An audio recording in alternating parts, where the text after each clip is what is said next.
अस्सलामुअलैकुम प्यारे बच्चों, आज हम एक नज़्म पढ़ने जा रहे हैं। बच्चों मेरी बात सुनो। आपको नज़्म को सुनना है, हमारे साथ पढ़ना है और फिर इसे याद करना है। तो चलिए पढ़ते हैं नज़्म।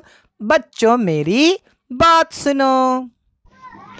बच्चों मेरी बात सुनो, जो कहता हूँ याद रखो। जब भी अपने लब खोलो, प्यारे बच्चों सच बोलो, प्यारे बच्चों सच बोलो।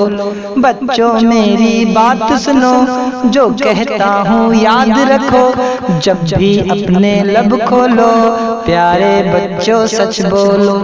खाओ पियो दिल शाद करो, अपने रब को याद करो। खाओ पियो दिल शाद करो, अपने रब को याद करो। खेलो कूदो मौज करो, लिखना पढ़ना भी सीखो।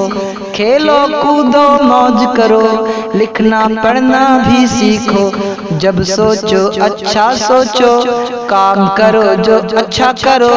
बच्चों मेरी बात सुनो, जो कहता हूँ याद रखो, जो कहता हूँ याद रखो।